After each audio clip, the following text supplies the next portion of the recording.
Hello friends, welcome back to our channel explainer angel. Friends, आज मैं इस ड्रामे के पार्ट 3 का एक्सप्लेनेशन करने वाली हूँ। अगर आपने अभी तक इसके पिछले पार्ट्स को नहीं देखा तो जल्दी से जाएं उन पार्ट्स को देखें, फिर इस पार्ट को शुरू करें जिससे कि कहानी आपको आसानी से समझ में आ सके। तो चलिए बिना देर किए आपको लेकर चलते हैं एक्सप्लेनेशन की तरफ। तब तक आप चैनल को सब्सक्राइब कर बेल आइकन को प्रेस कर लें जिससे कि आपको ऐसी शानदार कहानियाँ टाइम से मिलती रहें। कहानी वहाँ से शुरू होती है जहाँ से पार्ट 2 का एंड हुआ था। हम देखते हैं युवांग लीची की बहन के पास हॉस्पिटल में होता है, तभी यूसी भी यहाँ पर आ जाती है। अब यूसी को देखकर युवांग कहता है कि आखिर तुम चाहती क्या हो, तुम्हारे वजह से ही आज ये मरने वाली है। जिस पर यूसी कह देती है कि उसने खुद ये जहर खाया है और इल्जाम हम पर लगा दिया है, ये ऐसे ही फ्रॉड करती है। यहाँ तक कि उसने ऐसे ही फ्रॉड के तहत लीची को भी मार कर दफन कर दिया और उसका भी इल्जाम हम पर लगा दिया, न कि लीची अभी जिंदा है। अब ये बात सुनकर युवांग के तो होश ही उड़ जाते हैं। वो इसको हॉस्पिटल में मरता हुआ छोड़कर यूसी के साथ पार्टी में चला जाता है जहाँ पर उसकी लीची से मुलाकात होती है।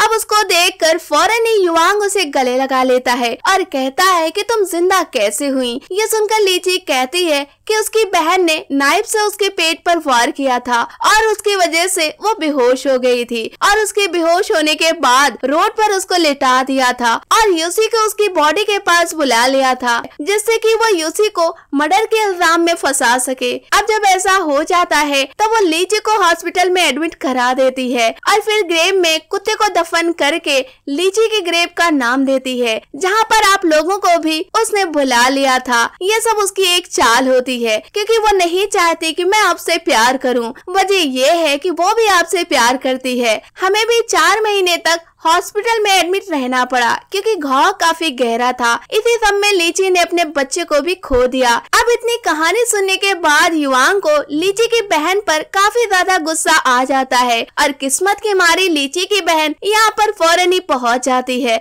फिर तो क्या ही कहना था, इन दोनों के बीच में घमासान लड़ाई होती है जिसमें युवांग एक के बाद एक जाने कितने थप्पड़ लीची की बहन को लगा देता है जिस वजह से वो फर्श पर गिर पड़ती है और फिर हमेशा के लिए लीची की बहन को यहाँ से भगा देता है जिसके बाद वो चली जाती है। अब युवांग यूसी को और साथ में लीची को लेकर घर आता है जहाँ पर दोनों एक दूसरे से बहुत ज्यादा जल रही होती हैं, लेकिन जाहिर कोई भी इस बात को कर नहीं रही होती। लेकिन जब युवांग लीची के ज्यादा करीब जाता है तब यूसी को बहुत ज्यादा तकलीफ होती है, लेकिन ये तकलीफ कम हो जाती है जब युवांग इसके भी पास आ जाता है और इसे लब करने लगता है और कहता है कि वो उसकी फर्स्ट वाइफ है, वो उसकी अलग ही रिस्पेक्ट करता है। लेकिन युवांग के इस बात का असर यूसी पर सिर्फ 2 ही घंटे रहता है। खैर ऐसे ही वक्त गुजरता है। एक दिन लीची और यूसी का सामना होता है। आज लीची उससे ये बात कह देती है कि उसे यहाँ पर नहीं रहना चाहिए क्योंकि युवांग सिर्फ उससे ही प्यार करता है।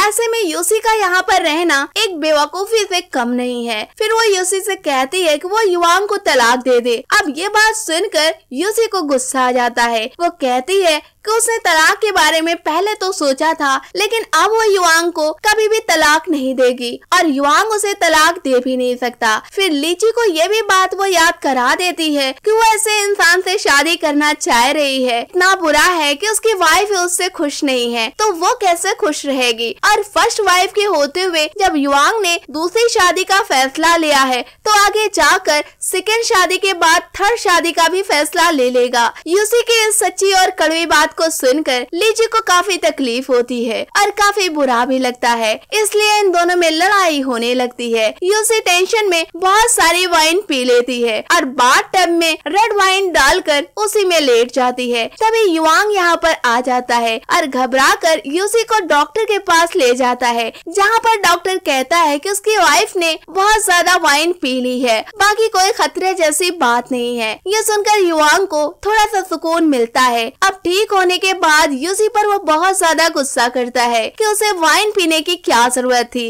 उसके गुस्से को देखकर यूसी डरी सहमी सी किनारे बैठी होती है। तभी उसके इस अंदाज पर युवांग को उस पर प्यार आता है। अब ये लोग प्यार करते हैं। ऐसे ही 15 दिन गुजर जाते हैं। अब एक सुबह नाश्ते के वक्त ही यूसी को वॉमिट होने लगती है। ये दिक्कत बार बार हो रही होती है। तब वो हॉस्पिटल में पहुंच जाती है जहाँ पर ये पता चलता है कि यूसी प्रेग्नेंट है। ये बात सुनकर वो काफी काफी खुश होती है। लेकिन तभी डॉक्टर कहता है कि माँ और बच्चे में किसी एक को ही बचाया जा सकता है। ये सुनकर यूसी काफी ज्यादा डर जाती है। अब यूसी कहती है कि उसका बच्चा बच जाए, उसे कुछ भी हो जाए कोई फर्क नहीं पड़ता। लेकिन डॉक्टर का कहना होता है उसे ये बात अपने हस्बैंड से पूछनी चाहिए और अगली बार अपने हस्बैंड के साथ ही उसे हॉस्पिटल आना चाहिए। अब यूसी घर आती है, ये बात युवांग को बताती है, जिस पर युवांग कहता है कि वो उसको बिना बताए डॉक्टर के पास गई ही क्यों थी। लेकिन यूसी उसे सारी बातें बताने लगती है। इन लोगों में हुई ये बात लीची सुन लेती है, जो कि डॉक्टर को काफी ज्यादा पैसे दे देती है और कहती है कि यूसी के साथ उसके बच्चे को भी वो मार डाले, इस तरह उसका रास्ता साफ हो जाएगा। अब युवांग उसे डॉक्टर को यूसी के इलाज के लिए बुला लेता है। युवांग का सोचना होता है कि दोनों ही बच जाएं, इसलिए वो यूसी की काफी ज्यादा केयर करता है। लेकिन डॉक्टर के इंजेक्शन देने के बाद यूसी की तबीयत खराब होने लगती है। तभी ग्रैंड माँ उसके पास आती हैं, जहाँ पर यूसी अपनी ग्रैंड माँ को सारी हकीकत बता देती है कि युवांग और लीची उसे मारकर फिर आपस में शादी करना चाहते हैं और अगर वो मर गए तो उसका बच्चा कैसे जिंदा रहेगा, एक सौतेली माँ कैसे बच्चे को संभाल सकेगी। यूसी अपने ग्रैंड माँ से ये कह रही होती है कि उसके ना रहने पर वो उसके बच्चे का ख्याल रखेंगी। लेकिन दादी का गुस्सा काफी ज्यादा हो जाता है। अब वो फौरन ही युवांग और लीची को यहाँ पर बुला लेती हैं। यूसी की कही सारी बातों को उन दोनों से पूछने लगती हैं, जिस पर लीची कह रही होती है कि वो ऐसा कुछ भी नहीं सोच रही है। यूसी की सारी बातें फिर इन लोगों से पूछने लगती हैं, जिस पर लीची कहती है कि उसका ऐसा कुछ भी सोचना नहीं है। हाँ, ये सच है कि वो युवांग से शादी करना चाहती है, लेकिन यूसी को कोई भी नुकसान नहीं पहुंचाना चाहती। जिस पर दादी कहती हैं कि तुम ऐसा सोच भी कैसे सकती हो, अगर युवांग ने तुमसे शादी की तब मैं तुम्हें जिंदा नहीं छोड़ूंगी। अब ये बात सुनकर युवांग को गुस्सा आ जाता है। वो दादी से काफी बुरा बोलने लगता है, लेकिन दादी उस पर बहुत ज्यादा गुस्सा करने लगती हैं। कहती हैं कि अगर कोई भी कदम तुम उठाए तो उससे पहले मेरी शक्ल को याद कर लेना, तुम्हारी जिंदगी को मैं अजाब बना दूंगी। ये कहकर दादी यहाँ से चली जाती हैं। जाते जाते यूसी को भी इत्मीनान दिला जाती हैं कि वो जब तक जिंदा है तब तक उसे डरने की जरूरत नहीं है। अब ये सब होने के बाद शाम को लीची अपना बैग पैक करके यहाँ से जाने लगती है। तभी युवांग उसे रोकता है और कहता है कि जाते जाते अपने गिफ्ट को लेती जाओ। ये कहकर ताज उसके सर पर रखने लगता है। तभी यहाँ पर यूसी आ जाती है, जो कि उसके ताज को जमीन पर गिरा देती है। ये देखकर युवांग को काफी गुस्सा आ जाता है कि यूसी ने इतनी बुरी हरकत की क्यों। एक तो उसकी वजह से ही वो घर छोड़कर जा रही है, जाते जाते भी उसके साथ वो ऐसा बुरा बर्ताव कर रही है। इसी गुस्से में वो यूसी को एक थप्पड़ मार देता है, जिसके बाद यूसी जमीन पर गिर पड़ती है, जिस वजह से यूसी की तबीयत काफी ज्यादा खराब होने लगती है। अब ये देखकर युवांग रोते हुए यूसी को हॉस्पिटल लेकर जाता है, जहाँ पर डॉक्टर कह देता है कि वो बच्चे को बचा लेगा लेकिन माँ को नहीं बचा सकेगा, क्योंकि उसकी हालत काफी नाजुक है। यह सुनने के बाद युवांग रोने लगता है। फिर वो कहता है कि वो अपनी वाइफ का मर्डर अपने हाथों कैसे कर सकता है, इतने जुल्म तो उसने पहले उसके साथ कर दिए हैं, क्या उसकी जान भी अब उसकी वजह से ही जाएगी। ये कहकर वो रोने लगता है और डॉक्टर से कहता है कि कैसे भी करके वो उसकी जान को बचा ले।